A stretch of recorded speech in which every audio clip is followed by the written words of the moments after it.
يعتذرون إليكم إذا رجعتم إليهم قل لا تعتذروا لن نؤمن لكم قد نبأنا الله من أخباركم وسيرى الله عملكم ورسوله ثم تردون إلى عالم الغيب والشهادة فينبئكم بما كنتم تعملون سيحلفون بالله لكم إذا انقلبتم إليهم لتعرضوا عنهم فأعرضوا عنهم إنهم رجس ومأواهم جهنم جزاء بما كانوا يكسبون يحلفون لكم لترضوا عنهم فإن ترضوا عنهم فإن الله لا يرضى عن القوم الفاسقين الأعراب أشد كفرا ونفاقا وأجدر ألا يعلموا حدود ما أنزل الله على رسوله والله عليم حكيم ومن الأعراب من يتخذ ما ينفق مغرما ويتربص بكم الدوائر عليهم دائرة السوء والله سميع عليم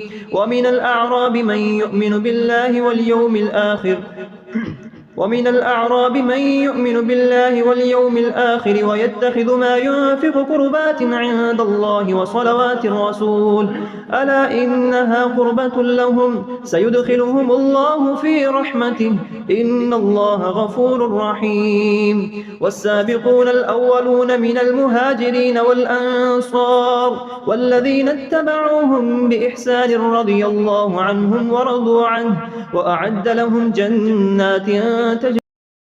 تحتها الأنهار خالدين فيها أبدا ذلك الفوز العظيم وممن حولكم من الأعراب منافقون ومن أهل المدينة مرضوا على النفاق لا تعلمهم نحن نعلمهم سنعذبهم مرتين ثم يردون إلى عذاب عظيم وآخرون اعترفوا بذنوبهم خلطوا عملا صالحا وآخر سيئا عسى الله أن يتوب عليهم إن الله غفور رحيم خذ من أموالهم صدقة تطهرهم وتزكيهم بها وصل عليهم إن صلاتك سكن لهم والله سميع عليم ألم يعلموا أن الله هو يقبل التوبة عن عباده ويأخذ الصدقات وأن الله هو التواب الرحيم وقل اعملوا فسيرى الله عملكم ورسوله والمؤمنون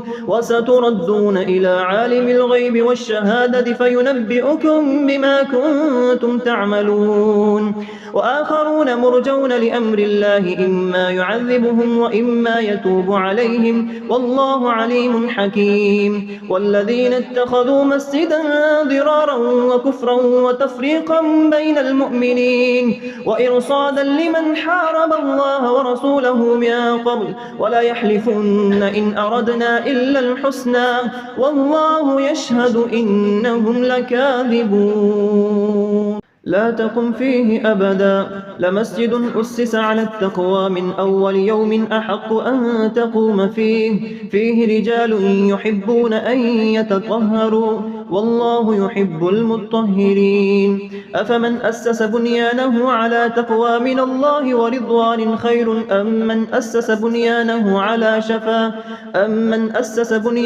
على شفا جرف هار فانهار به في نار جهنم والله لا يهدي القوم الظالمين لا يزال بنيانهم الذي بنوا ريبة في قلوبهم إلا أن تقطع قلوبهم والله عليم حكيم إن الله اشترى من المؤمنين أنفسهم وأموالهم بأن لهم الجنة يقاتلون في سبيل الله فيقتلون ويقتلون وعدا عليه حقا في التوراة والإنجيل والقرآن ومن أوفى بعهده من الله فاستبشروا ببيعكم الذي بايعتم به وذلك هو الفوز العظيم التائبون العابدون العابدون الحامدون السائحون الراكعون الساجدون الآمرون بالمعروف والناهون عن المنكر والحافظون لحدود الله وبشر المؤمنين. ما كان للنبي والذين آمنوا أن يستغفروا للمشركين ولو كانوا أولي قربى من بعد ما تبين لهم أنهم أصحاب الجحيم. وما كان استغفار إبراهيم لأبيه إلا عن موعدة وعدها إياه فلما تبين له أنه عدو لله تبرأ منه إن إبراهيم لأواه حليم. وما كان الله ليضل قوما بعد إذ هداهم حتى يبين لهم ما يتقون إن الله بكل شيء عليم. إن الله له ملك السماوات والأرض يحيي ويميت وما لكم من دون الله من ولي ولا نصير. لقد تاب الله على النبي والمهاجرين والأنصار الذين اتبعوه في ساعة العسرة من بعد ما كاد يزيغ قلوب فريق منهم ثم تاب عليهم إنه بهم رؤوف رحيم. وعلى الثلاثة الذين خلفوا حتى إذا ضاقت عليهم الأرض بما رحبت وضاقت عليهم أنفسهم وظنوا أن لا ملجأ من الله إلا إليه ثم تاب عليهم ليتوبوا إن الله هو التواب الرحيم.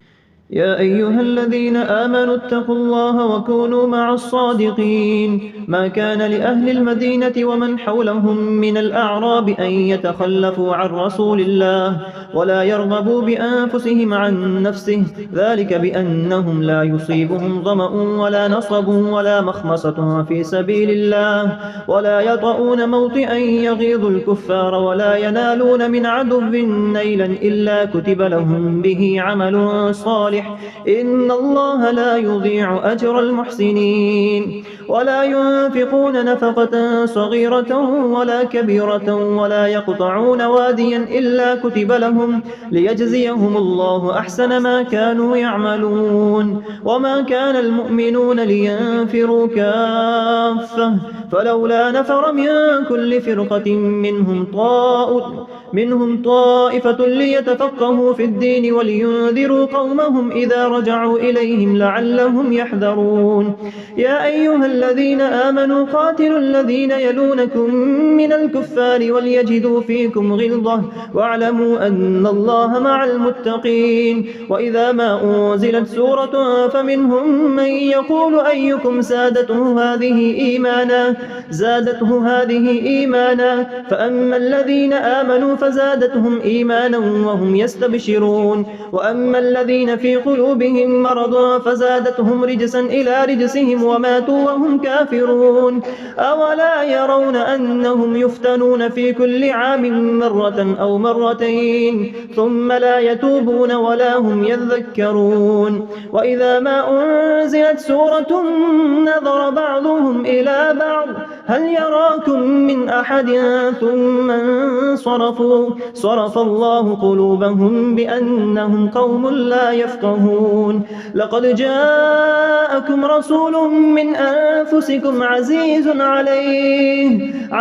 عليه ما عنتم حريص عليكم بالمؤمنين رؤوف رحيم. فإن تولوا فقل حسبي الله لا إله إلا هو عليه توكلت وهو رب العرش العظيم. بسم الله الرحمن الرحيم. ألف لام را تلك آيات الكتاب الحكيم. أكان للناس عجبا أن أوحينا إلى رجل منهم أن أنذر الناس وبشر الذين آمنوا أن لهم قدم صدق عند ربهم. قال الكافرون إن هذا لساحر مبين. إن ربكم الله الذي خلق السماوات والأرض في 6 أيام ثم استوى على العرش يدبر يدبر الأمر ما من شفيع إلا من بعد إذنه ذلكم الله ربكم فاعبدوه أفلا تذكرون إليه مرجعكم جميعا وعد الله حقا إنه يبدأ الخلق ثم يعيده ليجزي الذين آمنوا وعملوا الصالحات بالقسط والذين كفروا لهم شراب من حميم وعذاب أليم بما كانوا يكفرون هو الذي جعل الشمس ضياء والقمر نورا وقدره منازل لتعلموا عدد السنين والحساب ما خلق الله ذلك إلا بالحق يفصل الآيات لقوم يعلمون إن في اختلاف الليل والنهار وما خلق الله في السماوات والأرض لآيات لقوم يتقون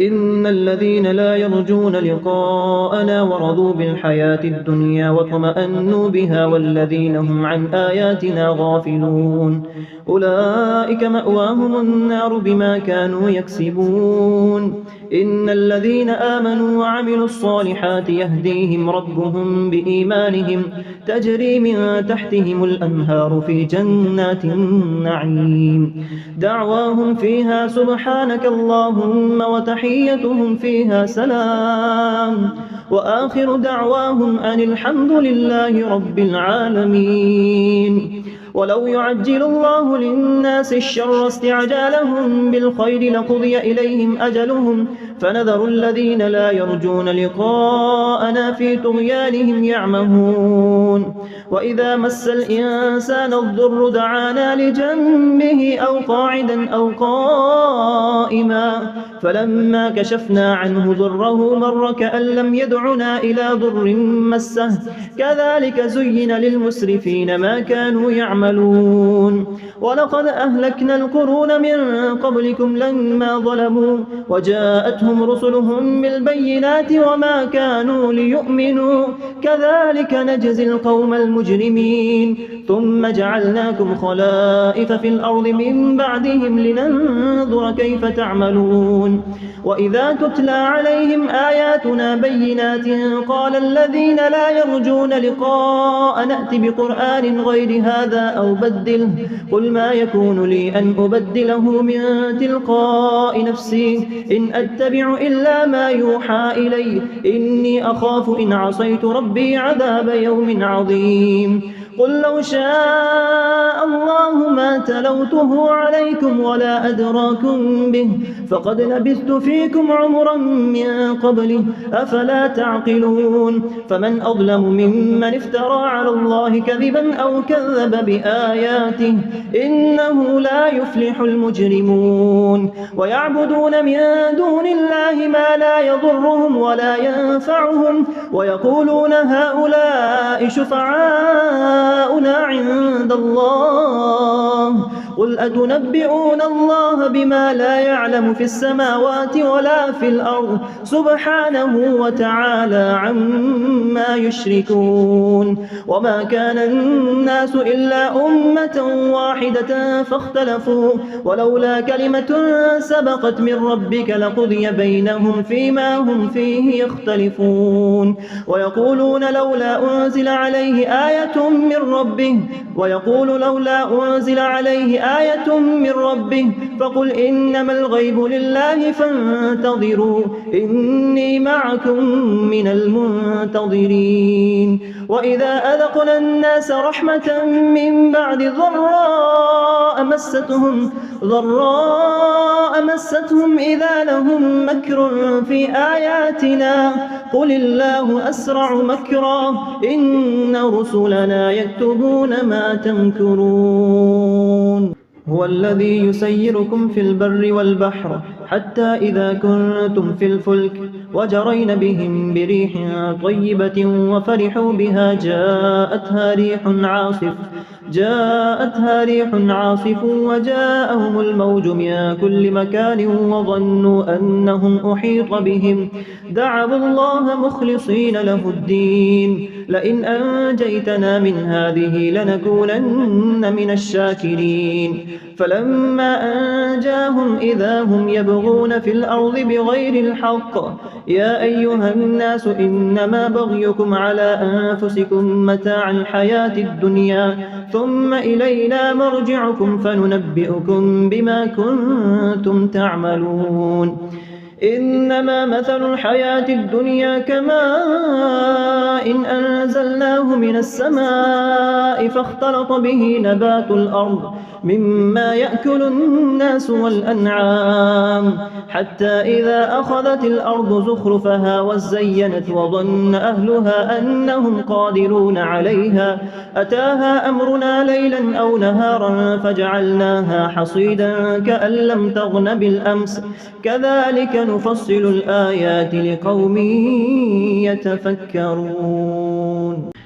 والله يدعو إلى دار السلام ويهدي من يشاء إلى صراط مستقيم للذين أحسنوا الحسنى وزيادة ولا يرهق وجوههم قتر ولا ذلة أولئك أصحاب الجنة هم فيها خالدون والذين كسبوا السيئات جزاء سيئة بمثلها وترهقهم ذلة ما لهم من الله من عاصم كأنما أغشيت وجوههم قطعا من الليل مظلما أولئك أصحاب النار هم فيها خالدون ويوم نحشرهم جميعا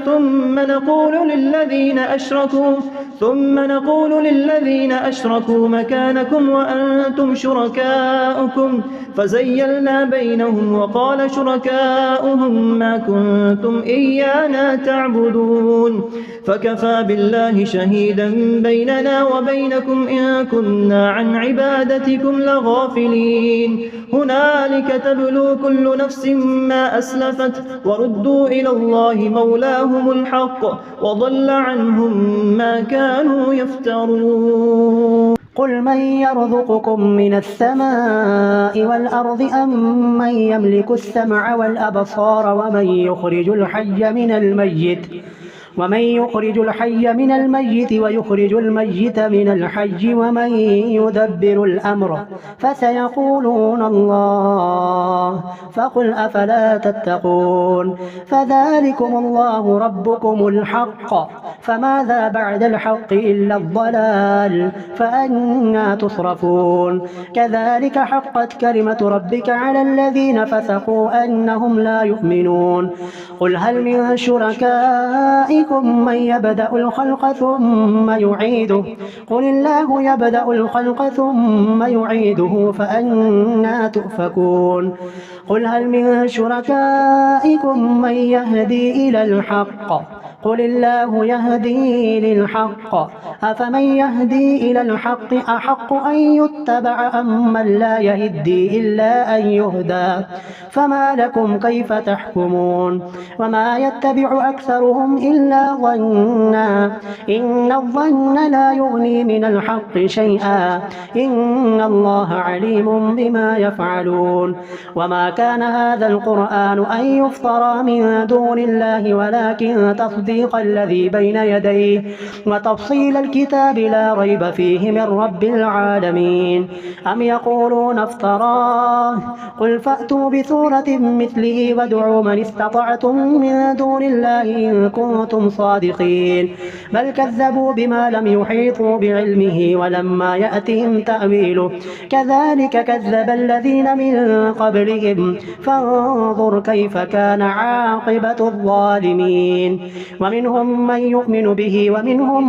من لا يؤمن به وربك أعلم بالمفسدين وإن كذبوك فقل لي عملي ولكم عملكم أنتم بريئون مما أعمل وأنا بريء مما تعملون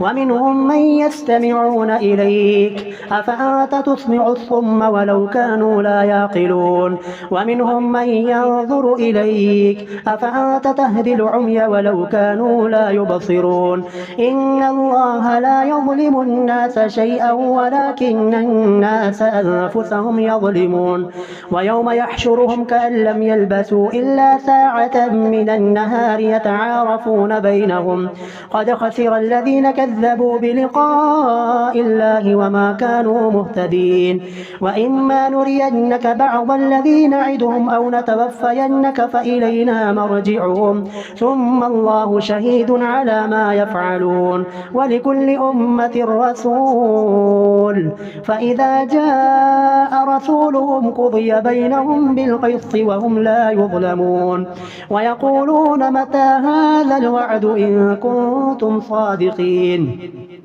قل لا أملك لنفسي ضرا ولا نفعا إلا ما شاء الله لكل أمة أجل إذا جاء أجلهم فلا يستأخرون ساعة ولا يستقدمون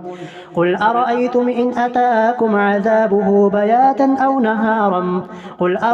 إن أتاكم عذابه بياتا أو نهارا ماذا يستعجل منه المجرمون أثم إذا ما وقع آمنتم به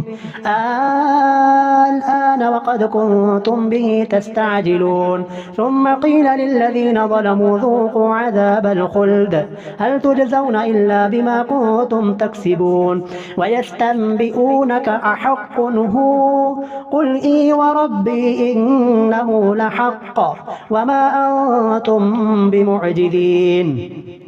ولو أن لكل نفس ظلمت ما في الأرض لافتدت به وأسروا الندامة لما رأوا العذاب وقضي بينهم بالقسط وهم لا يظلمون ألا إن لله ما في السماوات والأرض ألا إن وعد الله حق ولكن أكثرهم لا يعلمون هو يحيي ويميت وإليه ترجعون يا أيها الناس قد جاءتكم موعظة من ربكم وشفاء لما في الصدور وهدى ورحمة للمؤمنين قل بفضل الله وبرحمته فبذلك فليفرحوا هو خير مما يجمعون قل أرأيتم ما أنزل الله لكم من رزق فجعلتم منه حراما وحلالا قل الله أذن لكم أم على الله تفترون إن الذين يفترون على الله الكذب يوم القيامة إن الله لذو فضل على الناس ولكن أكثرهم لا يشكرون وما تكون في شأن وما تتلو منه من قرآن ولا تعملون من عمل إلا كنا عليكم شهودا إذ تفيضون فيه وما يعظب عن ربك من مثقال ذرة في الأرض ولا في السماء ولا أصغر ذلك ولا أكبر إلا في كتاب مبين ألا إن أولياء الله لا خوف عليهم ولا هم يحزنون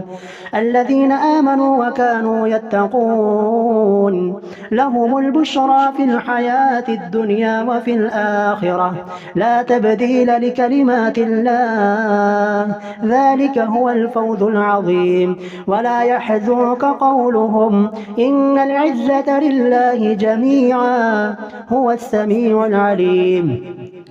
ألا إن لله من في السماوات ومن في الأرض وما يتبع الذين يدعون من دون الله شركاء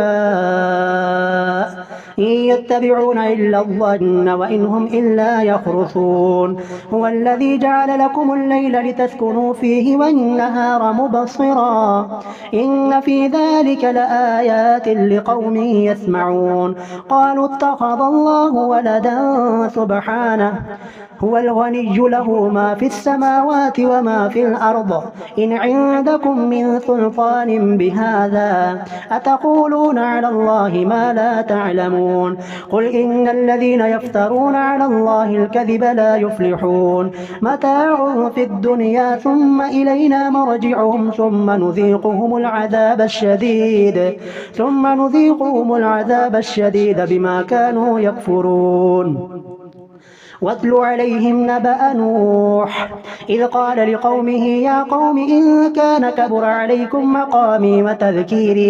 وتذكيري بآيات الله فعلى الله توكلت فأجمعوا أمركم وشركاءكم ثم لا يكن أمركم عليكم غمة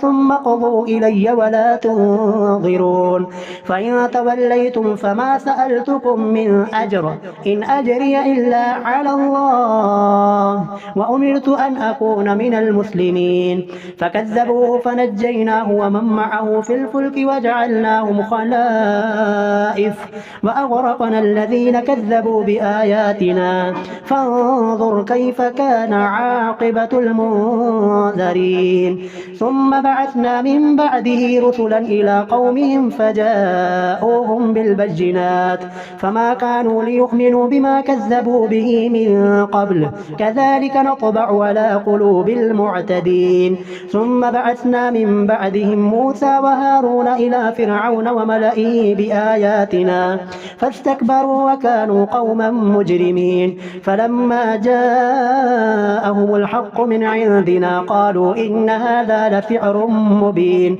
قال موسى أتقولون للحق لما جاءكم أسحر هذا ولا يفلح الساحرون قالوا أجئتنا لتلفتنا عما وجدنا عليه آباءنا وتكون لكما الكبرياء في الأرض وما نحن لكما بمؤمنين وقال فرعون ائتوني بكل ساحر عليم فلما جاء السحرة قال لهم موسى ألقوا ما أنتم ملقون فلما ألقوا قال موسى ما جئتم به السحر إن الله سيبطله إن الله لا يصلح عمل المفسدين ويحق الله الحق بكلماته ولو كره المجرمون فما آمن لموسى إلا ذرية من قومه على خوف من فرعون وملئهم أن يفتنهم وإن فرعون لعال في الأرض وإنه لمن المسرفين وقال موسى يا قوم إن كنتم آمنتم بالله فعليه توكلوا إن كنتم مسلمين فقالوا على الله توكلنا ربنا لا تجعلنا فتنة للقوم الظالمين ونجنا برحمتك من القوم الكافرين وأوحينا إلى موسى وأخيه أن تبوأ لقومكما بمصر بيوتا واجعلوا بيوتكم قبلة وأقيموا الصلاة وبشر المؤمنين وقال موسى ربنا إنك آتيت فرعون وملأه زينة وأموالا في الحياة الدنيا ربنا ليضلوا عن سبيلك ربنا اطمس على أموالهم واشدد على قلوبهم فلا يؤمنوا